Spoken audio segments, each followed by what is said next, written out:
Okay. Ito isa na namang bagong Wi-Fi switch. Focus, lapit. Para makita. Made in China. No? IT Intelligence System.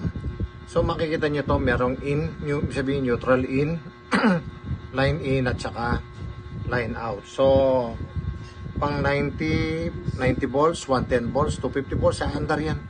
No? Ganito itsura niya. Ganda, no? Switch talaga. Receptacle switch. Yan. So anong gagawin natin? Siyempre, kukonect lang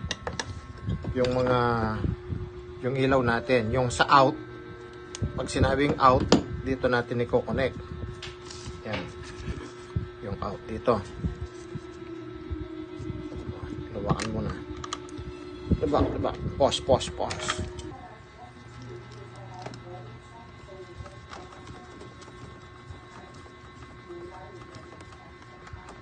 So, nakakonect na.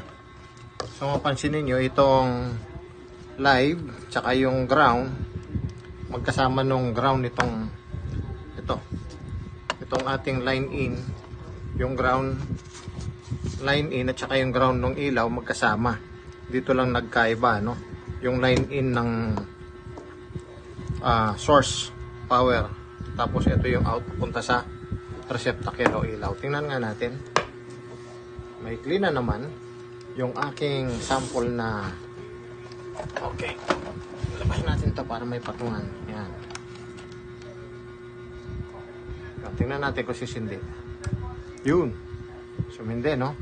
Katulad lang ito ng dating video ko. Sun off pa rin, pero ito this time pang switch talaga. So paano na naman siya i-connect sa Wi-Fi para pwede nyo buksan, i-operate kahit na nasa malayong lugar kayo.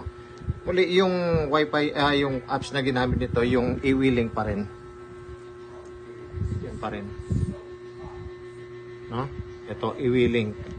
So, katulad ng dati, yung procedure, plus device, tapos add device, more options, all device, lightning, light bulb, all set. Tapos, yan, dapat syempre nakaset yung Wi-Fi mo, no? Yung ginagamit ninyong Wi-Fi kung naka 5G or 2G, pero hindi pwede yung 5G rito, pag 2G lang. Tapos next nyo lang. Tapos pipress nyo na matagal to, kagaya nung kanina. Ops, hindi ganun matagal. Hanggang sa nakikita nyo yung ilaw sa baba. Nakikita nya? Yun. Kailangan mga 5 seconds to 6 seconds yon hanggang sa mag-blink ito. Yung nasa baba, no? Pag nag-blink na siya, sa search niya yan, makikita niya yan. Okay? So, nakita na niyo sa akin, ganito yung lumabas. Ganito na yung mangyayari ngayon. Kasi na-pair ko na kanina. So, ito na siya ngayon. Yun. Ang pangalan ng aking device 214F02. So, tingnan natin kung aandar na ngayon. Ano? Kasi nakakonect na ako. Off, on. Off, on. O, diba?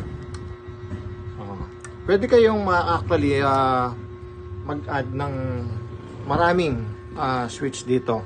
Basta add lang kayo ng add ng device. Kahit na 10 pa yan, basta naka-add dito. Okay? Thank you.